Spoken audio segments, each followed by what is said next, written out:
عزيزي اهلا بيك في حلقه جديده من برنامج الاقوى في عالم الاضطرابات النفسيه، برنامجكم المفضل الاضطراب في الكبسوله.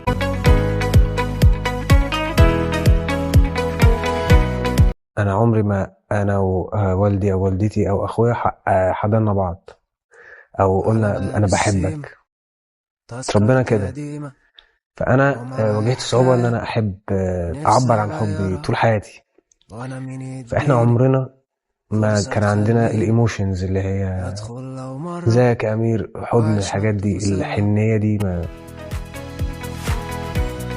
عزيزي النهارده هنتكلم عن مشكله او اضطراب بتواجه ناس كتير جدا، الا وهي الانفصال العاطفي. المشكله دي بتواجه ناس لانها ساعتها المصاب بيها مش عارف يكون في تواصل او مش عارف يعبر عن المشاعر، او ان هو ما بيحسش بمشاعر حتى اللي هو بيحسها. وفي منهم الانفصال الخارجي ودوت اللي هو مش عارف يوصل المشاعر اللي هو بيحسها مثلا للي حواليه او يعبر عن الحاله المزاجيه. وفي الانفصال الداخلي اللي ساعتها المصاب بيه مش عارف يقول هو أو مثلا مش عارف يحس بمشاعر اللي هو الشخص او الاشخاص الطبيعيه بتحس بيه، زي مشاعر الحزن او السعاده. والمصاب بالانفصال العاطفي ساعتها بيحس ان الموضوع دوت او طريقه الحمايه ان هو يتحمى او يكون بيحميه من الامراض او ان هو يتعرض للالام النفسيه، بتبقى بالنسبه له وسيله مؤقته ان هو يحمي نفسه ان هو ممكن يتعرض لاي مشكله نفسيه او الازمات اللي هي النفسيه. بس في نفس الوقت لانهم طبعا بيكونوا قافلين على نفسهم بيحسوا بالوحده والعزله الاجتماعيه، وان هم ما فيش حد او بيحسوا بالفراغ بمعنى كبير يعني. علي النعمة انت بتتكلم صح.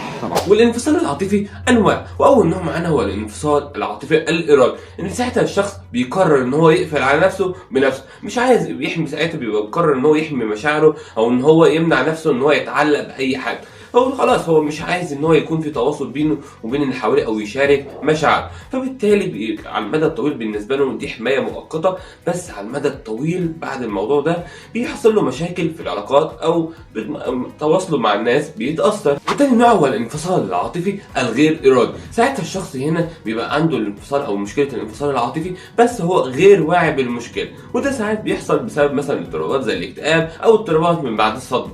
تاثيره هنا بيكون موجود ان هو بعد فتره بيحس بمشاكل او فكره ان هو بيبدا يعرف او يفهم ان هو مش عارف يكون يتواصل مع حد من اللي حواليه. وثالث نوع هو الانفصال العاطفي المؤقت، وده طبعا عكس الدائم. المؤقت هنا بيحصل انفصال عاطفي او بيحصل المشكله لمده معينه لغايه لما وده طبعا بسبب نتيجه موقف معين او مشكله نفسيه، ومجرد ان الازمه دي بتخلص بيرجع الشخص طبيعي ويقدر يتعامل مع المشاعر بتاعه او ان هو يقدر يعبر عن مشاعره. فالتاثير هنا هو فكره انه فضل ما تعالجش او ما طلعش او ما خرجش من الحاله دي او المشكله دي، ممكن يوصل معاه ان هو يكون انفصال دائم. برافو عليك. بعد كده بقى هنبدا نتكلم عن الاعراض الاساسيه للانفصال العاطفي بشكل عام. واول حاجه الاعراض النفسيه، زي ان هو بيكون عنده صعوبه في ان هو يعبر او ان هو يحس بمشاعر سواء الحزن او السعاده حتى في المواقف اللي هي قويه، ويبقى عنده مشكله في ان هو يقدر يشارك اللي حواليه المشاعر بتاعهم او مشكلاتهم، وفي نفس الوقت بيحس بالوحده والفراغ لانه مش عارف ان هو يعمل ايه، وبيبقى عنده عدم اهتمام بالعلاقات اللي حواليه. وكمان الاعراض السلوكيه، زي ان هو بيبدا بقى يتجنب ان هو يكون او يدخل في حديث او حوار مع حد في موضوع المشاعر، وكمان بيتجنب ان هو يقدر او يستمع لمشاكل الاخرين حتى لو مثلا حد جاي يشتكي له او الكلام ده كله، بيتجنب الموضوع ده كله. وكمان بيبقى عنده برود في اللي هو في التعبير او في التواصل سواء مع عيلته او صحابه او اي علاقه حواليه. وكمان في عندنا اعراض جسديه، زي ان هو بيكون عنده اضطرابات في النوم وقلق وكمان صداع وتوتر عضلي. بعد كده بقى نبدا نتكلم عن الاسباب، واللي اول حاجه عندنا الاسباب النفسيه، زي الصدمات او اضطرابات ما بعد الصدمه، لان الشخص لما بيتعرض مثلا لموقف صادم زي الخيانه او مثلا وفاه حد او التعرض للاعتداء الجنسي، ساعتها تلقائيا بيحصل ان بيتخذ الوسيله او الانفصال العاطفي وسيله للدفاع او ان هو يحمي نفسه. بيرفض طبعا ساعتها العلاقات او اي مشاعر توجه.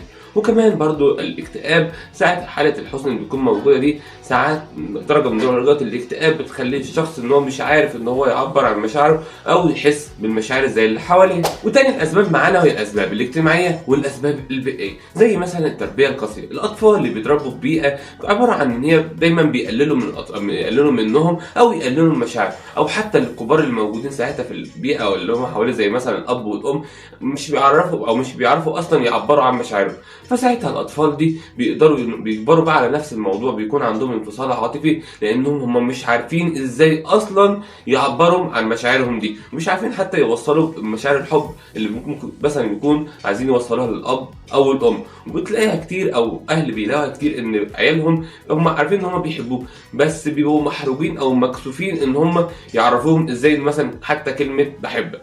وفي نفس الوقت برضو التعرض للعنف الجسدي او النفسي ساعتها بيتاخد الموضوع الانفصال العاطفي ده كوسيله للحمايه من النفس، ان هو مش هيعبر عن مشاعره او ان هو ما يحس ساعتها بمشاعر. برافو عليك. بعد كده يا عزيزي بقى نبدا نتكلم عن طرق العلاج. واول حاجه عندنا هو العلاج النفسي. والعلاج النفسي ساعتها اللي بيستخدموا فيه العلاج السلوكي المعرفي، اللي ساعتها بيعملوا فيه او بيتعاملوا مع الحاله ساعتها ان هم بيفهموا مشاعره ويعرفوا المشاكل اللي عنده ويعرف ازاي يتعامل معاها. وكمان العلاج النفسي الديناميكي اللي هو ساعتها بيحاولوا يحلوا المشكله او الصدمات او المشكله اللي تعرض ليها ذات نفسه الشخص.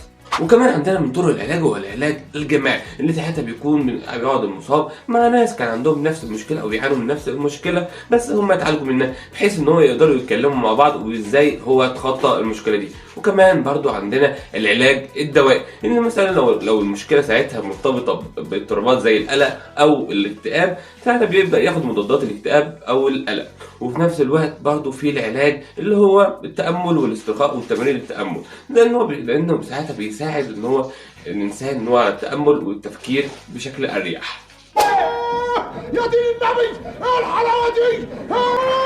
عظمه على عظمه. وفي النهايه طبعا لو حابب اقول لك ان لو انت تعرف حد عنده بيعاني من نفس المشكله، لازم ان انت تتفهم الاضطراب دوت او المشكله دي وتقدر تتعامل معاها بشكل احسن. وتجنب طبعا الجدال او ان انت تخش معاه في مناقشه صعبه ان هو لا انت لازم تحس بكذا، لان ساعتها الموضوع هيقلب بالعكس.